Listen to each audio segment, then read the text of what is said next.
അധ്യായം 7.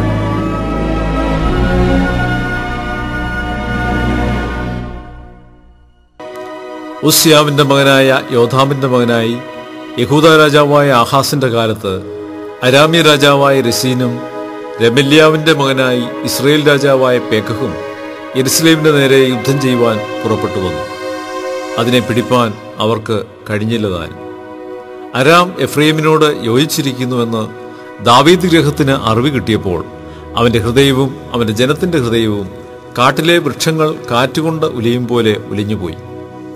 അപ്പോൾ യഹോവ യെശയ്യാവോട് അരുളിച്ചെയ്തെന്തെന്നാൽ, നീയും നിന്റെ മകൻ ശെയാർ യാശൂബും അലക്കുകാരന്റെ വയലിലെ പെഴുവഴിക്കൽ മേലേക്കുളത്തിന്റെ നീർപ്പാത്തിയുടെ അറ്റത്ത് ആഹാസിനെ എതിരേൽപ്പാൻ ചെന്ന് അവനോട് പറയേണ്ടത്, സൂക്ഷിച്ചുകൊള്ളുക, സാവധാനമായിരിക്കുക. പുകയുന്ന ഈ 2 മുറിക്കുള്ളി നിമിത്തം അരാമിന്റെയും രസീമിന്റെയും രമല്യാവിൻ മകന്റെയും ഉഗ്രകോപം നിമിത്തം നീ ഭയപ്പെടരുത്. നിന്റെ ധൈര്യം ക്ഷയിച്ചു പോകുകയും വരുത്. നാം യഹൂദയുടെ നേരെ ചെന്ന് അതിനെ വിഷമിപ്പിച്ച് മതിലിടിച്ച് കടന്ന് താബിയേലിന്റെ മകനെ അവിടെ രാജാവായി വാഴിക്കണമെന്ന് പറഞ്ഞു. അരാമും എഫ്രൈമും രമല്യാവിന്റെ മകനും നിന്റെ നേരെ ദുരാലോചന ചെയ്യുകൊണ്ട് യഹോവയായ കർത്താവ് ഇപ്രകാരം അരുളിച്ചെയ്യുന്നു, അത് നടക്കുകയില്ല, സാധിക്കുകയുമില്ല. അരാമിന് തല ദമേശെക്, ദമേശേക്കിന് തല രസീൻ. 65 സംവത്സരത്തിനകം എഫ്രൈം ജനമായിരിക്കാതെ വണ്ണം തകർന്നു പോകും. എഫ്രൈമിന് തല ശമരിയ, ശമരിക്ക് തല രമല്യാവിന്റെ മകൻ. നിങ്ങൾക്ക് വിശ്വാസമില്ലെങ്കിൽ സ്ഥിരവാസവുമില്ല. യഹോവ പിന്നെയും ആഹാസിനോട്, ദൈവമായ യഹോവയോട് താഴെ പാതാളത്തിലോ മീതെ ഉയരത്തിലോ ഒരു അടയാളം ചോദിച്ചുകൊള്ളുക എന്ന് കൽപ്പിച്ചതിന് ആഹാസ്, ഞാൻ ചോദിക്കുകയില്ല, യഹോവയെ പരീക്ഷിക്കുകയുമില്ല എന്ന് പറഞ്ഞു. അതിനവൻ പറഞ്ഞത്, ദാവീദ് ഗൃഹമേ കേൾപ്പീൻ, മനുഷ്യരെ മുഷിപ്പിക്കുന്നത് പോരാഞ്ഞിട്ടോ നിങ്ങൾ എന്റെ ദൈവത്തെ കൂടെ മുഷിപ്പിക്കുന്നത്. അതുകൊണ്ട് കർത്താവ് തന്നെ നിങ്ങൾക്ക് ഒരു അടയാളം തരും. കന്യഗർഭിണിയായ ഒരു മകനെ പ്രസവിക്കും. അവന് ഇമ്മാനുവേൽ എന്ന് പേര് വിളിക്കും. തിന്മ തള്ളി നന്മ തിരഞ്ഞെടുപ്പാൻ പ്രായമാകും വരെ അവൻ തൈരും തേനും കൊണ്ട് ഉപജീവിക്കും.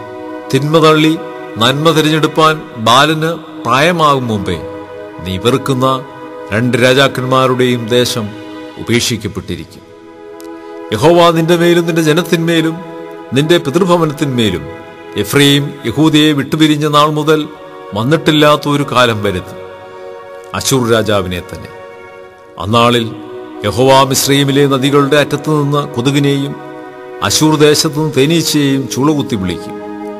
അവയൊക്കെയും വന്ന് ശൂന്യമായ താഴ്വരകളിലും പാറപ്പിളപ്പുകളിലും എല്ലാ മുൾപ്പടർപ്പുകളിലും എല്ലാ മേച്ചിൽപ്പുറങ്ങളിലും പറ്റും. അന്നാളിൽ കർത്താവ് നദിക്ക് അക്കരെ നിന്ന് കൂലിക്ക് വാങ്ങിയ ക്ഷൗരക്കത്തി കൊണ്ട് അശൂർ രാജാവിനെ കൊണ്ടുതന്നെ തലയും കാലും ക്ഷൗരം ചെയ്യും. അത് താടിയും കൂടെ നീക്കും. അന്നാളിൽ ഒരുത്തൻ ഒരു പശുക്കിടാവിനെയും 2 ആടിനെയും വളർത്തും. അവയെ കറന്നു കിട്ടുന്ന പാലിന്റെ പെരുപ്പം കൊണ്ട് അവൻ തൈര് തന്നെ ഭക്ഷിക്കും.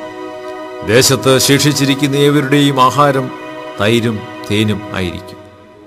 അന്നാളിൽ 1000 വെള്ളിക്കാശ് വിലയുള്ള 1000 മുന്തിരിവള്ളി ഉണ്ടായിരുന്ന സ്ഥലമൊക്കെയും മുള്ളും പറക്കാരെയും പിടിച്ചു കിടക്കും.